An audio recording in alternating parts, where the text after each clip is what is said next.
Hello everyone, welcome back to my channel लेवलकांटर्स। उम्मीद है आप सभी अच्छे से होंगे। आज की वीडियो में हम सीखने वाले हैं कि स्वेप्ट कट का इस्तेमाल कैसे किया जाता है। इससे पहले हमने स्वेप्ट बोस कमांड सीखा था। ये दोनों ही आपस में बहुत ही सिमिलर है। स्वेप्ट बोस का इस्तेमाल जहां हम मटेरियल जनरेट करने के लिए करते हैं, वहीं हम स्वेप्ट कट का इस्तेमाल मटेरियल रिमूव करने के लिए करते हैं। स्वेप्ट कमांड के अंदर हम एक पाथ देते हैं और एक प्रोफाइल देते हैं। तो जब प्रोफाइल पाथ का लॉन्ग मूव करती है तो मटेरियल को जनरेट करती है, और अगर हम स्वेप्ट कट की बात करें तो जो प्रोफाइल होती है, जो वो पाथ का लॉन्ग मूव करेगी तो मटेरियल को रिमूव करेगी। इसमें बहुत सारे ऑप्शंस हैं, हम उसे बारी बारी से सीखेंगे। और आज की वीडियो मुश्किल से 10 से 15 मिनट की होने वाली है, तो अंत तक बने रहिए। अगर आप वीडियो बीच में ड्रॉप करने वाले हैं तो कमेंट सेक्शन में जरूर बताइएगा कि आप ये वीडियो ड्रॉप क्यों कर रहे हैं, ताकि हम हमारे वीडियोस को इंप्रूव करके और ज़्यादा इंटरेस्टिंग बना सके। तो चलिए बिना समय गवाए शुरू करते हैं। तो आपको क्या करना है, सबसे पहले सॉलिड वर्क्स ओपन करना है, उसमें एक पार्ट ओपन करना है और सभी प्लेन्स को शो कर देना है। तो सबसे पहले मैं क्या करता हूँ, एक 3D ऑब्जेक्ट क्रिएट करता हूँ, क्योंकि कुछ मिटाने के लिए कुछ होना ज़रूरी है। अगर कुछ है ही नहीं तो मिटाओगे क्या। तो मैं यहाँ पर एक 3D ऑब्जेक्ट क्रिएट करता हूँ, मिड प्लेन लेता हूँ और 100 mm इसे एक्सट्रूड कर देता हूँ। बॉस एक्सट्रूड के लिए हम एक डेडिकेटेड वीडियो बना चुके हैं। अगर आपने वीडियो अभी तक नहीं देखी है तो ऊपर आई बटन में आपको वीडियो मिल जाएगी, आप वहाँ पर जाकर देख सकते हैं। अब यहाँ पर जैसा कि मैंने एक 3D ऑब्जेक्ट क्रिएट कर दिया है, तो अब हम क्या करेंगे, स्वेप्ट कमांड के लिए दो चीज़ें होना जरूरी है, एक होता है पाथ और एक होता है प्रोफाइल। तो सबसे पहले मैं एक पाथ ड्रॉ करता हूँ। मैं ये फेस सेलेक्ट करता हूँ, इस पर स्केच करता हूँ और यहाँ पर एक पाथ ड्रॉ करता हूँ। ये मैंने स्प्लाइन टूल लिया है, आप चाहें तो लाइन टूल का इस्तेमाल भी कर सकते हैं।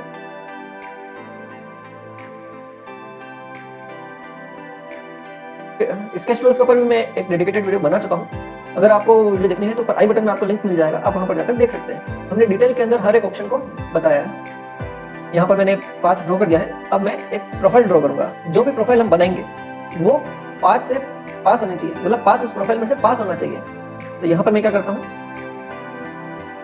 राइट प्लेन को सिलेक्ट करता हूँ और स्केच करता हूँ। यहाँ पर मैं क्या करूंगा, एक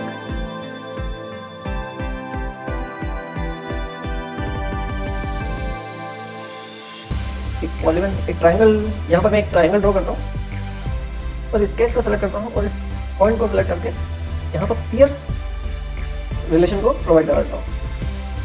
अब जैसे अब मैं स्केच आउट कर देता हूँ।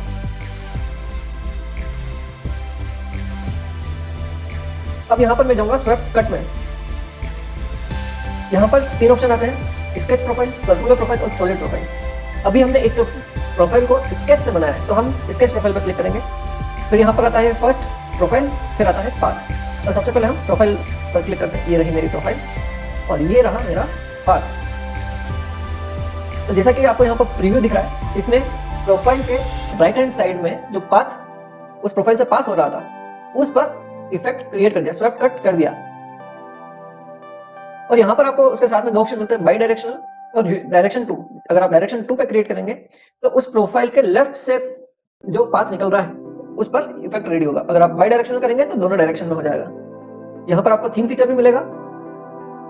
थीम फीचर का मतलब होता है कि जो आपका स्केच है, मतलब जैसे ये मेरी स्केच लाइन है, तो इस स्केच लाइन के बाहर की तरफ या अंदर की तरफ थिकनेस देने का काम करता है। जैसे ये मेरी स्केच लाइन है, तो इसने इसके बाहर की तरफ थिकनेस दी है 1 mm की। आप चाहें तो अंदर की तरफ दे सकते हैं, ये अंदर की तरफ हो गया। आप मिड प्लेन थिकनेस भी दे सकते हैं कि जितनी थिकनेस अंदर की तरफ है उतनी ही बाहर की तरफ भी हो। तो इसमें क्या होगा, जैसे अगर आप 3 mm थिकनेस देंगे तो 1.5 दोनों साइड डिवाइड हो जाएगी। और उसी के साथ आता है 2 डायरेक्शनल, यानी कि अगर आप जो आपने स्केच लाइन बनाई है उस स्केच लाइन से अंदर की तरफ अलग थिकनेस हो और बाहर की तरफ अलग थिकनेस हो, ऐसा भी आप कर सकते हैं। और यहाँ पर जैसे ही और यहाँ पर आपको और भी ऑप्शंस मिलते हैं, फॉलो पाथ और प्रोफाइल ट्विस्ट। आप यहाँ पर ट्विस्ट वैल्यू दे सकते हैं। शॉर्ट पोस्ट वीडियो के अंदर हमने सभी प्रकार के ट्विस्ट को पूरी तरह से डिटेल में बताया है। अगर आप डिटेल में जानना चाहते हैं तो हमारी शॉर्ट पोस्ट वाली वीडियो को देख सकते हैं। यहाँ पर जैसे मैं स्पेसिफाइड ट्विस्ट वैल्यू करूँगा, यहाँ पर आपको 3 ऑप्शन मिलते हैं, डिग्री, रेडियन और रिवोल्यूशन। आप तीनों ही यूनिट्स में ट्विस्ट की वैल्यू डाल सकते हैं। यहाँ पर मैं डिग्री में जाता हूँ और यहाँ पर 180 डिग्री का ट्विस्ट दे देता हूँ। तो आपको यहाँ पर जो स्वेप्ट मिलेगा तो उसमें क्या होगा, प्रोफाइल जो होगा स्टार्ट पॉइंट से लेकर एंड पॉइंट के बीच में टोटल 180 डिग्री का टर्न करेगी, यानी कि जो टूल है वो टर्न करेगा 180 डिग्री। तो आपको ऐसा इस टाइप का कुछ प्रीव्यू दिखेगा। और यहाँ पर मैं डायरेक्शन 2 में भी 180 डिग्री का टर्न दे देता हूँ। तो यहाँ पर भी आपको ट्विस्ट देखने को मिलेगा, लेकिन यहाँ पर जो डायरेक्शन 2 का जो पाथ है वो बहुत बड़ा है। तो आपको ट्विस्ट उतना नहीं देखने को नहीं मिलेगा। अगर मैं यहाँ पर एक और 0 लगा दूं तो आपको यहाँ प्रीव्यू में दिख जाएगा कि ये ट्विस्ट और बढ़ गया है। यहाँ पर आपको मर्ज टेंजेंट्स फेसेस का भी ऑप्शन मिल जाता है। और जैसे मैं यहाँ राइट क्लिक करूंगा, हमारा स्वैप कट कमांड एग्जीक्यूट हो चुका है। आपको यहाँ पर ये कट्स दिख जाएंगे। मैं और ऑप्शन बताने के लिए इसी को एडिट करता हूँ। मैं एडिट फीचर में जाता हूँ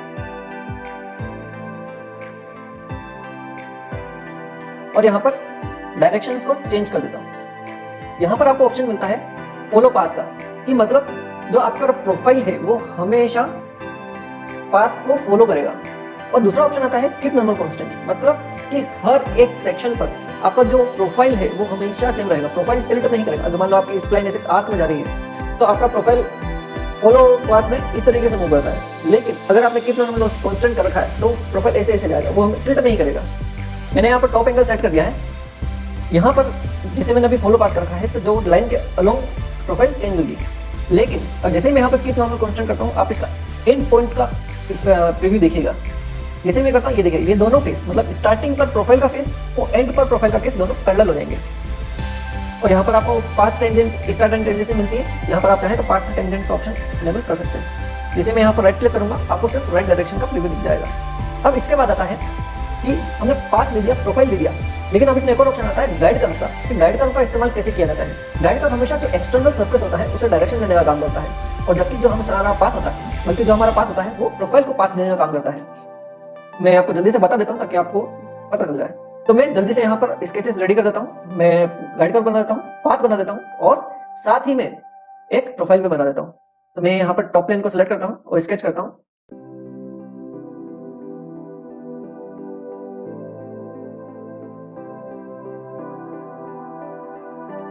अब मैं यहाँ पर जो प्रोफाइल बनाने वाला हूँ वो इस पाथ के स्टार्टिंग में, मतलब इस स्टार्टिंग पॉइंट पे बनाने वाला हूँ। तो यहाँ पर मैं क्या करूँगा, एक नया प्लेन क्रिएट करूँगा। मैं रेफरेंस ज्योमेट्री में जाता हूँ, प्लेन पर सेलेक्ट करता हूँ। फ्रंट प्लेन मेरा फर्स्ट रेफरेंस और सेकंड रेफरेंस मेरा पॉइंट, और मैं राइट क्लिक कर देता हूँ। रेफरेंस प्लेन्स के लिए मैं पहले भी एक डेडिकेटेड वीडियो बना चुका हूँ। अगर आपने वीडियो अभी तक नहीं देखी है तो राइट बटन में आपको वीडियो मिल जाएगी, आप वहाँ पर जाकर देख सकते हैं। उसमें हमने बहुत सारे तरीके के रेफरेंस प्लेन को क्रिएट करना सिखाया है कि किस तरीके के प्लेन को बनाने के लिए क्या क्या रेफरेंसेस देने होते हैं। तो अभी मैं इस नए प्लेन को सिलेक्ट करता हूँ, स्केच ऑन करता हूँ और यहाँ पर मैं एक प्रोफाइल बना देता हूँ। ध्यान में रखने वाली बात यह है कि जो हमारा पाथ है और जो हमारा गाइड कर्व का पॉइंट है, दोनों ही उस प्रोफाइल पर लाए होने चाहिए। तो मैं यहाँ क्या करूँगा, एक सर्कल लेता हूँ जिसका सेंटर पॉइंट मेरा पाथ होगा और जो पाथ है वो मेरा पेरीमीटर पर होगा, और मैं स्केच आउट कर देता हूँ। अब मैं स्वैप कट पर जाता हूँ। यहाँ पर स्केच प्रोफाइल के अंदर सर्कुलर प्रोफाइल को मैं यहाँ पर प्रोवाइड कराता हूँ और पाथ में मैं इस स्केच को प्रोवाइड करता हूँ और राइट क्लिक कर देता हूँ।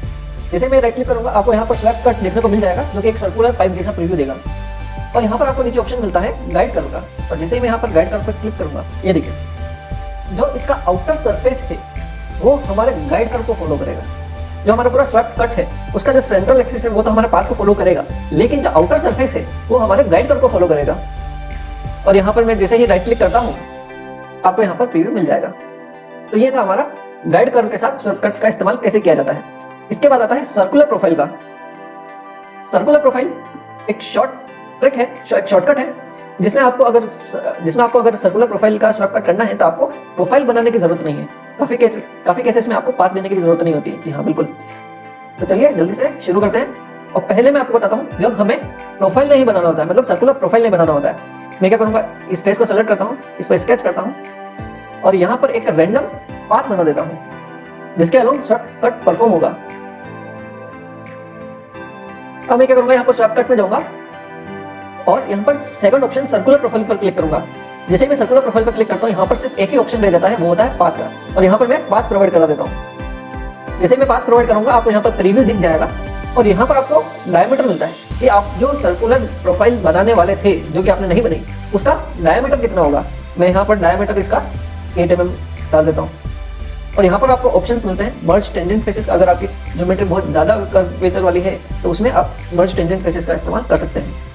मैं यहाँ पर कर देता हूँ, जैसा कि मेरी ज्योमेट्री स्प्लाइन से बनी हुई है तो उसमें कर्वेचर बहुत ज़्यादा होगी, तो मैं यहाँ पर मर्ज टेंजेंट फेसेस का इस्तेमाल कर रहा हूँ। साथ में आपको थीम फीचर भी देखने को मिलता है और यहाँ पर कर्वेचर डिस्प्ले का ऑप्शन मिलते हैं जिसमें मेश प्रीव्यू, ज़ेब्रा स्ट्रिप और कर्वेचर को इस्तेमाल कर सकते हैं। इसकी सरफेस फिनिश और कर्वेचर को मेजर करने के लिए। और जैसे ही मैं यहाँ पर राइट क्लिक करूंगा आपको यहाँ पर स्वैप कट मिल जाएगा। ये देखिए यहाँ पर मैंने 1 mm की थिकनेस दी थी, इसलिए वो आपको 1 mm का कट मिला है। अगर आप सॉलिड कट चाहते हैं तो आप इसे डिलीट करिए और स्वैप कट में वापस से जाकर इस प्रोफाइल को सिलेक्ट करिए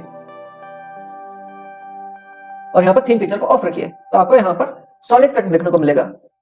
ये देखिए अभी जो हमने सर्कुलर प्रोफाइल का स्वैप कट करा उसमें हमने सिर्फ पाथ दिया था, लेकिन हम बिना पाथ के भी सर्कुलर स्वैप कट कर सकते हैं। उसमें यह होता है कि हम पाथ की जगह एज को प्रोवाइड कराते हैं। जैसे कि यहाँ पर हमारी जो ये कॉर्नर एज है, इसकी जो एज है वो पाथ का काम करती है। जैसे मैं इस स्वैप कट पर क्लिक करूंगा और यहाँ पर सर्कुलर प्रोफाइल पर जाता हूँ और मैं यहाँ पर इस एज को सेलेक्ट करता हूँ, तो यहाँ पर ये जो एज है वो एज अ पाथ का काम करेगी। और जैसे ही मैं राइट क्लिक करूंगा तो इस एज के अबाउट स्वैप कट हो जाएगा। ये देखिए आप कोई सी भी एज ले सकते हैं, कर्व्ड एजेस भी ले सकते हैं, स्ट्रेट एजेस भी ले सकते हैं। जैसे कि यहाँ पर हमने जो ये स्वैप कट करा इसकी एजेस कर्व्ड है, तो हम इसकी एजेस को भी सेलेक्ट कर सकते हैं। मैं यहाँ पर सर्कुलर प्रोफाइल पर जाता हूँ, इस एज को सेलेक्ट करता हूँ और यहाँ पर 2 mm की डायमीटर दे देता हूँ। तो हमारा जो ये एज बनी थी स्वैप कट से, उसी एज को इस्तेमाल करके हमने फिर से स्वैप कट करा। जहां कहीं भी आपको इस तरीके का राउंड कॉर्नर देना है वहां पर आप स्वैप कट का इस्तेमाल कर सकते हैं बिना किसी प्रोफाइल और पाथ के। अब नेक्स्ट ऑप्शन आता है सॉलिड स्वैप का। सॉलिड स्वैप क्या होता है कि जैसे कि हम मिलिंग मशीन में देखते हैं एक टूल होता है जो हमारे जॉब पे होता है, जो कि हमारा मटेरियल होता है, उसके ऊपर एक स्पेसिफाइड पाथ पर ट्रैवल करते हुए मटेरियल को रिमूव करता है। बिल्कुल ऐसा ही इसमें भी होगा। हम एक टूल क्रिएट करेंगे और एक पाथ क्रिएट करेंगे जिसके अबाउट वो ट्रैवल करके सारे मटेरियल को रिमूव करेगा। इस कमांड को बहुत ही ध्यान से अंत तक लिखेगा कि ये बहुत ही कॉम्प्लेक्स कमांड है। इस कमांड में एरर आने के चांसेस बहुत ज्यादा होते हैं, तो ध्यान से अंत तक देखते रहिए। मैं सबसे पहले एक पाथ ड्रॉ करूंगा। मैं ये फेस सेलेक्ट करता हूँ, इस पर स्केच करता हूँ और एक पाथ ड्रॉ करूंगा। मैं यहाँ पे एक स्प्लाइन टूल यूज कर रहा हूँ और एक पाथ ड्रॉ करता हूँ। ये यहाँ पर ध्यान में रखने वाली बात यह है कि पाथ हमेशा कंटिन्यूअस और टेंजेंट होना चाहिए। अगर ये कंडीशन फॉलो नहीं होती है तो आपका पाथ हमेशा फेल होगा। मैं यहाँ पे इस स्केच आउट कर देता हूँ और यहाँ पर मैं एक सर्कुलर टूल तैयार करता हूँ। उसके लिए मैं इसी स्केच पर ड्रॉ करता हूँ और यहाँ पर एक सर्कुलर प्रोफाइल क्रिएट करता हूँ। मैं 6 mm रेडियस की एक सर्कल बनाता हूँ और उसे एक्सट्रूड कर देता हूँ। मैं टूल को सरफेस से सिर्फ 10 mm बाहर रखता हूँ ताकि हम जब इसे सेलेक्ट करें तो हमें कोई दिक्कत ना हो। मर्ज रिजल्ट को ऑफ रखना है, ये ध्यान में रखने वाली बात है। अगर आप यहाँ पर मर्ज रिजल्ट को ऑफ कर देंगे तो आपका कमांड कभी काम नहीं करेगा। उसके बाद डायरेक्शन 2 में मैं वो डेप्थ दूंगा जिस डेप्थ से मेरे को मटेरियल रिमूव करना है। अगर मेरे को 10 mm डेप्थ तक मटेरियल को रिमूव करना है तो मैं यहाँ पर 10 mm दूंगा। तो यहाँ पर मैं एक बार 5 mm डेप्थ दे रहा हूँ और यहाँ पर राइट क्लिक कर देता हूँ। टूल को थोड़ा अच्छा दिखाने के लिए मैं क्या करता हूँ, उसको एक चैम्फर दे देता हूँ ताकि वो थोड़ा पूर्ण शेप में रहे। मैं यहाँ पर इस बॉडी को हाइड करता हूँ और यहाँ पर चैम्फर के अंदर जाकर इस एज को चैम्फर दे देता हूँ 4 mm का और इस बॉडी को, पुरानी बॉडी को मैं वापस से शो कर देता हूँ। अब मेरे को क्या करना है, मेरे को स्वैप कट पर जाना है। ध्यान से देखिएगा इस कमांड में बहुत एरर आती है। यहाँ पर सॉलिड प्रोफाइल पर जाना है और यहाँ पर टूल बॉडी का ऑप्शन है, वहाँ पर इस टूल को सॉलिड प्रोफाइल पर सेलेक्ट करना है और यहाँ पर पाथ में मैं इस स्प्लाइन स्केच को सेलेक्ट करता हूँ। यहाँ पर आपको ऑप्शंस मिलते हैं, फॉलो पाथ या कीप डाउन क्वेश्चन जो मैं पहले आपको बता चुका हूँ, और प्रोफाइल ट्विस्ट का। यहाँ पर मैं शो प्रीव्यू कर देता हूँ ताकि आपको प्रीव्यू दिख जाए कि ट्रैवल कि हमारा जो टूल है वो किस तरीके से ट्रैवल करने वाला है। तो यहाँ पर आपको प्रीव्यू दिख जाएगा कि हमारा जो ये टूल है इस पूरे पाथ पर इस तरीके से ट्रैवल करने वाला है। और जैसे ही मैं यहाँ पर राइट क्लिक करूंगा हमारा काम खत्म। ये कट कर देगा, मटेरियल को रिमूव कर दिया है। ये देखिए इसने जो हमारा पाथ था उसके अबाउट ट्रैवल करते हुए सारा मटेरियल रिमूव कर दिया है। तो चलिए दोस्तों, आज की वीडियो में इतना ही। बहुत जल्द मिलेंगे नेक्स्ट वीडियो में एक अच्छे से कमांड के साथ। अगर आपको ये वीडियो पसंद आई है तो लाइक करिए, शेयर करिए और कमेंट सेक्शन में जरूर बताइए कि ये वीडियो आपको कैसे लगी है। कमेंट सेक्शन में बताना मत भूलिएगा। अगर हाँ, अगर चैनल पर आपने सब्सक्राइब नहीं करा है तो चैनल को भी सब्सक्राइब कर लीजिए ताकि ऐसी ही इंटरेस्टिंग वीडियो आपके पास आती रहे। तो चलिए दोस्तों, आज की वीडियो यहीं पर खत्म करते हैं। बहुत जल्द मिलेंगे नेक्स्ट वीडियो में, तब तक के लिए धन्यवाद।